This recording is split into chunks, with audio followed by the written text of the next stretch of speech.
നമ്മള് കരുതുന്ന പോലെയല്ല. നാട് മുഴുവൻ പാട്ടാ. സിന്ധുവിന്റെ വീട്ടിൽ ചെന്ന് പറഞ്ഞ ആരാന്നറിയോ? ആ പാറുവേലെത്തി. അവരൊക്കെ അറിഞ്ഞാ പിന്നെ പറയാനുണ്ടോ? എന്തോ ചുറ്റിക്കളി ഉണ്ടെന്ന് ഞാൻ നേരത്തെ പറഞ്ഞില്ലേ. എന്നും വൈകിട്ട് സൈക്കിൾ എടുത്തുള്ള കറക്കവും രാത്രിയിലെ വരവും. എന്നാലും ബോംബെ വെച്ചുള്ള പരിചയത്തിന്റെ പുറത്ത് അപ്പു യാത്ര ചെയ്ത് ഇവിടെ വരെ വന്നല്ലോ. പരിചയം മാത്രമായിരുന്നെങ്കിൽ വരില്ലല്ലോ. അവരവിടെ വെച്ച് വലിയ അടുപ്പത്തിലാ. എന്തിനാ നിങ്ങൾ ഈ വേണ്ടാത്തൊക്കെ ഊഹിച്ചെടുക്കുന്നത്? അവര് തന്നെ ഇഷ്ടമാണെങ്കിൽ നമുക്ക് തടയാൻ പറ്റുമോ? 10-22 വയസ്സായില്ലേ അപ്പൂന്. സ്വന്തമായിട്ട് തീരുമാനങ്ങൾ എടുക്കാൻ ആ പ്രായം ധാരാളാ. എന്നാൽ ഇവിടെ താമസിച്ചോണ്ട് മാനക്കേട് നമുക്കല്ലേ? എന്തു മാനക്കേട്?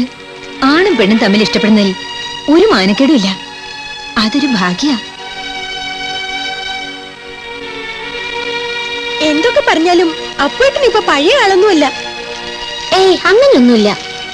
എന്നാ എനിക്ക് തോന്നിയതാവും.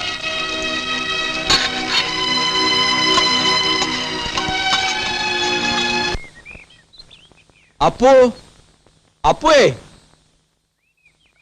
എന്താ മാവ? തനിക്ക് എന്നാ പോകേണ്ടത്?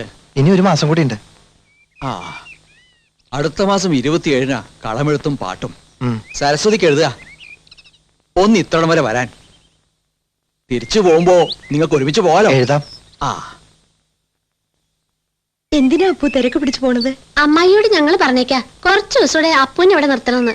അയ്യോ, അതുകൊണ്ടല്ല. ഒരു ജോലിയുടെ ഇന്റർവ്യൂ ഉണ്ട്. അതിനു മുമ്പ് അങ്ങ് എത്തണം. അത് ശരിയായില്ലെങ്കിൽ മറ്റെന്തെങ്കിലും നോക്കണം. സത്യത്തിൽ നീ ഇവിടെ ഉണ്ടെങ്കിൽ ഒരു ആശ്വാസം. ഇപ്പോഴാ ഇതൊരു വീടായത്. ആ, ശരിയാ. അല്ലെങ്കിൽ ഞങ്ങൾ 5 പേരും ഇങ്ങനെ പ്രതിമകളെ പോലെ. ഏതായാലും അമ്മയ്ക്ക് എഴുതാം. വരുന്നെങ്കിൽ വരട്ടെ. ആ, സന്ധ്യയായി. വിളക്ക് വെക്ക്.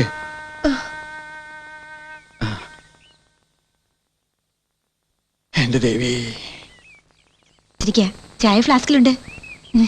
ഞാൻ ഉച്ചയ്ക്ക് മുമ്പ് വരാം. ഞാൻ വരട്ടെ. ശരി മോനെ. ലക്ഷ്മി, ലക്ഷ്മി. ആരാ അത്? കൊറേ ദിവസമായല്ലോ കണ്ടിട്ട്. കാണേണ്ടവർ അങ്ങോട്ട് വന്ന് കാണണം. അവളെവിടെ? ലക്ഷ്മി. എന്താ, അവളെ മാത്രം കണ്ടാ മതിയോ? അത് എന്നെ കാണുന്നുള്ളവരെ മാത്രം ഞാൻ അന്വേഷിച്ചാൽ മതിയല്ലോ. സോറി, ഈ നാക്കിന് മുന്നിൽ ഞാൻ തോൽവി സമ്മതിക്കുന്നു. ഇന്ന് ആളാകെ മാറിയിട്ടുണ്ടല്ലോ. ഒരു കൊച്ചു സുന്ദരി.